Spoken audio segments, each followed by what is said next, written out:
Hello, everyone. My name's Sherilyn Knapp, and welcome to Managing Workplace Conflict series, Navigating Through Conflict Tutorials. I'm going to start by telling you a little bit about me. Uh, and I want to say thank you to Doctors of BC and the Business Pathways program for including me in the conversation about how we navigate conflict in healthcare workplaces. I'm located in Victoria, British Columbia, on the traditional unceded territories of the Lekwungen speaking people. And I want to acknowledge that and express my gratitude for being able to work and connect with you from this place and acknowledge the relationships that those people have had with the land since time immemorial. I am a little bit about me. I'm a lawyer by trade, and I practiced civil and employment litigation uh, for 15 years in Ontario before coming to British Columbia and Vancouver Island. Since 2019, I have a mediation practice or a conflict resolution practice where I do a few different things. I I'm a civil and workplace mediator. I am also a workplace investigator, so sometimes I'm called upon to look into issues of bullying, harassment, and discrimination in workplaces. I work with people on conflict resolution in workplaces and organizations. So sometimes that's providing training or coaching or facilitation to work with people around how we do conflict. The place I come from in terms of this work is wanting to really work with people to understand how conflict operates and how we can all improve our skills for how we navigate conflict in a time in healthcare, in the medical system, for physicians and the people physicians work with, at a time when things are stressful. And so having some additional skills to help navigate some tough situations can be helpful. So that's a little bit about me. And next we are going to turn to start the tutorial. Let's start with a short disclaimer. This tutorial is for educational purposes. Every conflict situation is unique. The strategies suggested here may not be suitable for all circumstances, and this tutorial does not constitute professional advice or counseling. Do seek advice from a qualified mediator, counselor, lawyer, or other professional for complex or sensitive conflict situations. The creators of this tutorial shall not be held liable for consequences arising from use or misuse of the information provided. Welcome to the Managing Workplace Conflict Series Conflictorial B. This in this in this series, we're going to talk about some particular. This tutorial will talk about some particular conflict resolution skills to highlight when we're having difficult conversations. If you would like to know more detail about the concepts that we talk about in this tutorial, you are welcome to check out the Conflict Resolution Foundation's webinar recorded on February 16th, 2023. It's about an hour, and we provide a background on some of these theories and concepts. But for the purpose of this conversation, we're going to talk about particular skills and apply them in a scenario involving clinic staff. So, some important conflict resolution skills that anyone who is having difficult conversations or finding them needing to do conflict resolution in the workplace, um, there are some key skills that it helps to just, focus on, bring to the surface in ourselves and kind of dial up when we're having these interactions. So the very first one is we need to find a calm place in ourselves. Sometimes it's not the right time to have a difficult conversation. We're already activated and we need to, find our breath and possibly take a pause. And sometimes it means kind of elegantly backing out of a conversation and saying something like, you've given me a lot to think about right now. I'm going to just take a bit of time to process that or digest that. And I'd really like to come back to you and talk more about you at a different time. You'll notice that when I did that in a non-judgmental way, even if someone else is the one who's activated, like just saying, thanks, thanks. I'm going to think about this. Let's talk about it a different time.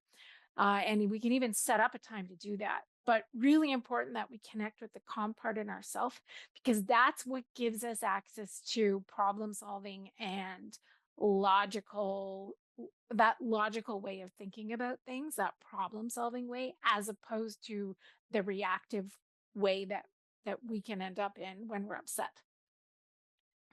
Think Speaking of people that are upset, it helps to know what to say or do when someone else seems visibly upset.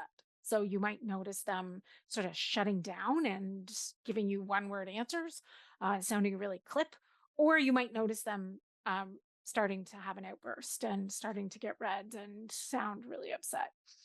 So this is a technique that comes from the High Conflict Institute, and it's called an ear statement. And it works for anyone who is upset. So that could be clients, could be families of patients, and the patients themselves. It could be your own family members for that matter. And it can also be coworkers and, nursing and allied health staff, and the people who work with you in clinics. And so it helps to know something to say when someone seems upset. People never calm down when we telling someone to relax who has never been effective at helping somebody chill out. And so this strategy is to make active use of empathy, attention, and respect, which we can call an ear statement for EAR. And if someone is sounding upset, then it's about connecting with them in a genuine way, being authentic, but instead of arguing first, instead of responding first, it's to say, if you connect with an upset person, you are much more likely to be able to have a better conversation after you've established that connection point. So empathy, attention, and respect sounds like this. Oh, I can understand that that is really hard news to hear. Or I can understand that this is not the conversation you were hoping to have. Or I can understand how difficult this is. I'm here to talk this through with you. And I really appreciate, you hanging in for a hard conversation with me. So there's different ways to say that, and you'd have to make your own words so that it feels authentic coming out of your mouth. But take it, you take some consideration to how we can make a connection point with upset people, especially the people we work with. We're sometimes better at it, maybe with patients and family members than we might be with some of our coworkers.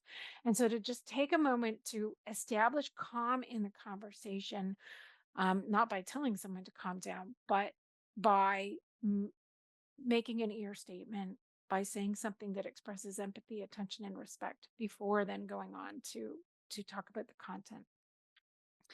Then, when we talk about the content, it helps if we're really clear about what we're talking about. And so that's the next point, called issue identification. Sometimes we're having a conversation about one thing and it turns out we really need to talk about another thing. So it can really help to just say, it sounds like we need to talk about X. Is that what you want to talk to me about today? So if we put a little heading on it, that helps to provide structure around the conversation and make sure we're actually problem solving the right thing. The next three skills I call the big three communication skills for conflict resolution. And they are a combination of I statements, meaning speaking from our own experience as opposed to saying you statements, which just come across as blaming. An I statement is like, well, here's how it is for me. Here's how I experience it. When these things happen, here's how I experience it. And I just want you to know how that is. So that's the first one. The second one is asking questions, is getting curious about what the other person says. So you said your own I statement, but what's the other person saying? And are you just responding to what they're saying? Or are you showing interest and digging deeper by asking some questions? I don't mean interrogating them. I mean asking probing questions like, tell me a bit more about that. Sometimes we hear something that we find off-putting or upsetting, and we go right into response mode, and we want to tell them why that's not true or tell them what we think, and really taking a moment to ask questions to say, oh, I hadn't really thought about it that way before. Tell me more about where you're coming from. That can really help a person feel heard. And that's the third. So the third point is making sure people feel heard, because it isn't enough to listen. We have to be seen to be listening, and people really want to feel heard. And when they feel heard, they are more, the research shows when someone feels heard, they are more likely to be an effective listener and hear what you have to say.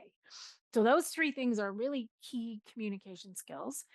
And then finally, having some skills around solution building and making proposals and suggestions about what to do moving forward, right? Like, so we express ourselves to each other, and we're feeling heard, and we've asked some questions, and we've maybe dug under the surface to some of the interests that might be at play, but we're not going to. We don't want to just stay in the conflict. We hopefully want to move forward. So after those things have happened, to brainstorm together, what are some possible options. And that's not the same as making a list of demands and saying, here's what must happen in order to move forward. It's presenting things as possible solutions, generating a list of options together, seeing these, making space to see these as possibilities as opposed to requirements, really is what gets you thinking creatively about how to get out of a difficult situation. So let's take those foundational skills and apply them to a scenario about clinic staff. This scenario involves Jordan, a physician in a primary care network clinic, who walks into work, and Mona rushes up to Jordan saying, I need to talk to you. Someone has to do something. And Mona has a complaint about coworker Jason. So Mona explains. Yesterday, a patient called asking about a follow-up on a referral that had been discussed with Jason, one of the allied health professionals who works in the clinic. Mona looks at the patient's chart and sees Jason's charting is fairly point form, which is not like the detailed narratives that she is used to seeing from the people she's worked with for years. She's looked at some of Jason's other charts and says Jason's charting is not proper, and this is a big problem. Mona starts talking more loudly with Jordan and is clearly upset and says, this is just another example of Jason not pulling his weight. Mona says she stayed late after work to deal with the patient, and she was then late to pick up her child from daycare and ended up getting charged a late fee.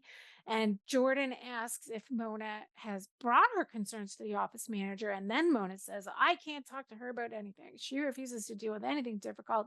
Never mind. I'll just suck it up as usual. Someday you'll all realize you should have listened to me more. So this is a scenario about a really upset employee, Mona, who's having some difficulties with a coworker style, Jason, and also difficulties with the office manager and not feeling heard. And the person who Mona is expressing this to is not Jason or the office manager, but Jordan, the physician. So maybe some of you listening may have found yourself in a situation like this.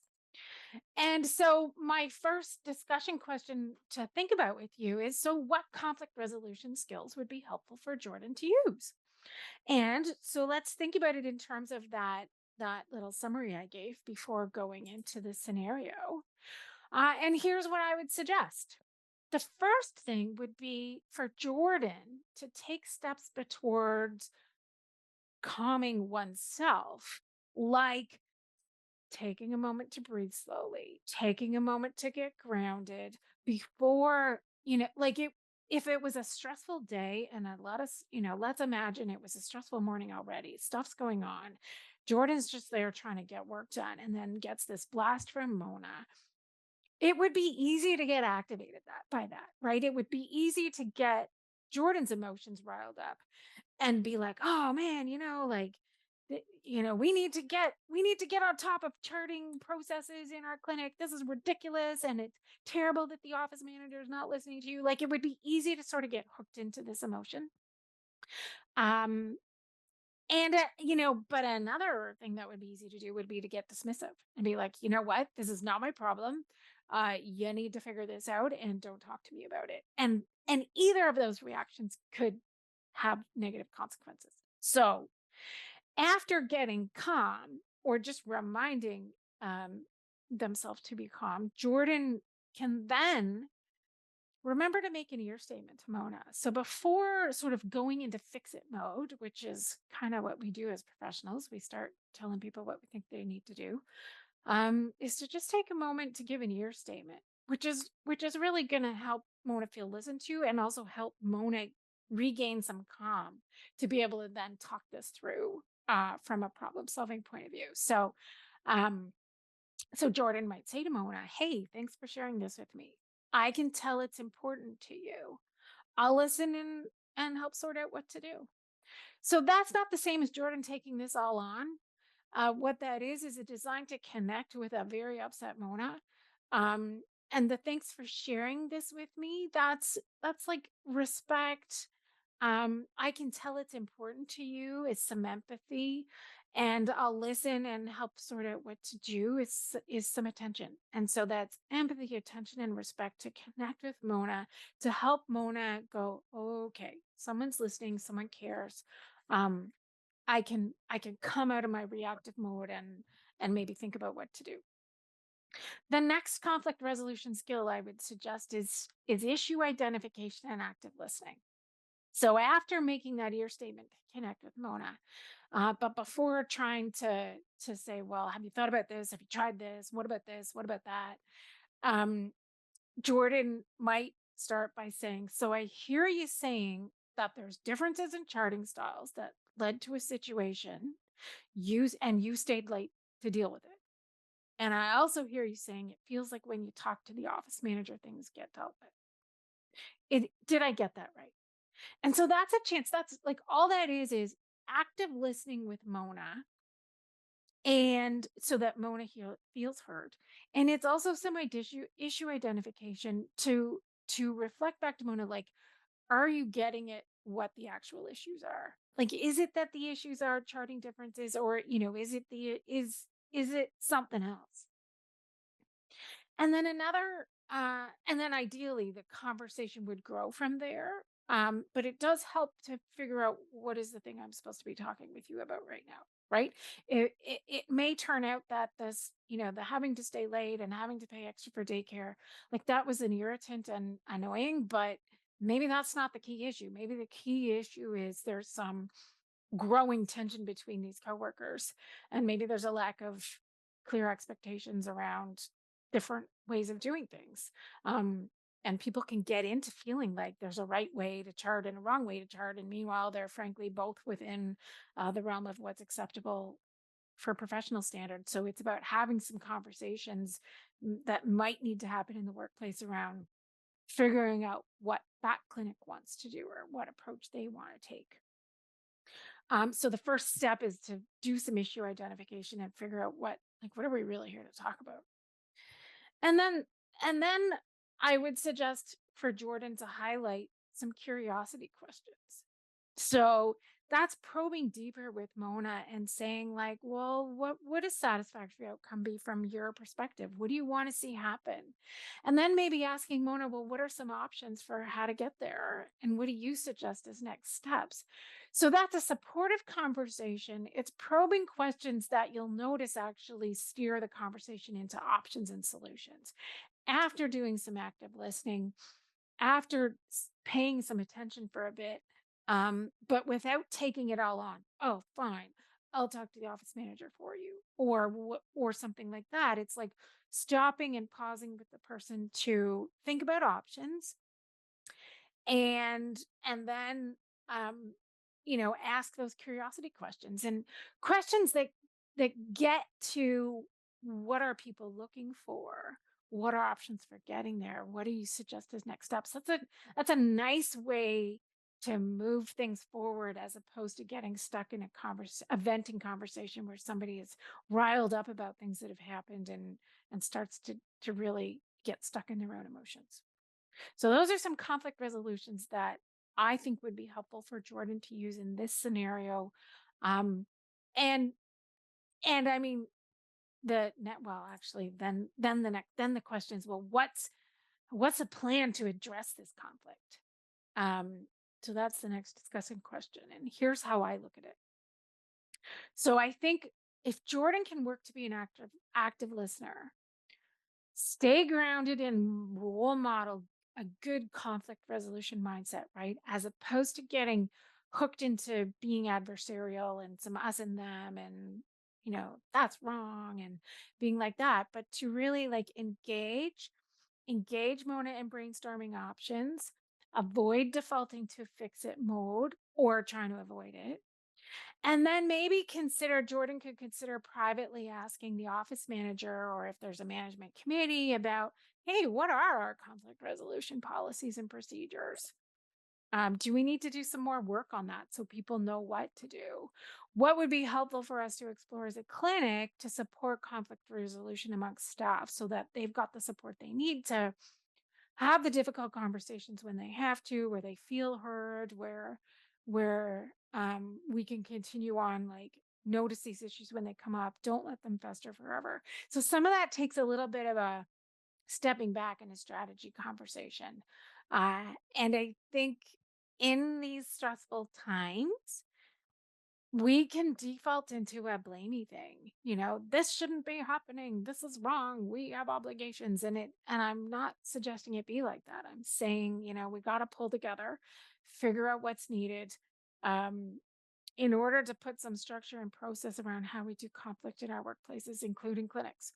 And then, um, and then maybe, talk about that at a staff meeting and make sure everybody's in the know and everybody has an understanding of what's expected and how that'll be supported and what resources are available to work out conflicts. The upshot of this is, from the clinic point of view, we all know how hard it is when we lose staff. It costs a lot of money to train new staff. There is a shortage in the market of everyone from medical professionals to allied health professionals and to physicians to medical office assistants and office managers, right? Like there's not enough people who have the know-how, and when we have workplaces that are not getting along, that can't do conflict in a productive way, that can't get figure out ways to talk about hard things, then we risk burning people out because we don't have enough staff, um, and it does lead to greater problems. So it's just one piece. There are other structural issues that this doesn't address in the healthcare system, obviously, but I just sort of give that perspective that when we can do things to handle conflict well in our organizations, big or small, then we've got more likelihood that people aren't calling in sick, that they are sticking it out when things get tough because they know there's a process and a know-how where people can do conflict in a way that keeps people engaged. And finally, I want to refer you to some resources. So there are some books that I read and resources that have been important to me on my conflict journey. And this includes some book titles, which you will find listed on the website that took you to this webinar. And for those who are listening by podcast, this includes books called The Joy of Conflict Resolution, Difficult Conversations, The Style Matters, the Crable Conflict Style Inventory, No Ego, and It's All Your Fault at Work. So those might be some titles that might help everyone in learning a little bit more about conflict. Once again, I want to thank you for listening. Thank you for engaging in this series of tutorials on conflict resolution. And thank you to Business Pathways for having me. Once again, my name is Sherilyn Knapp. You can find me at knappresolutions.com or on LinkedIn. And I'd be happy to connect to talk about conflict resolution. Thank you.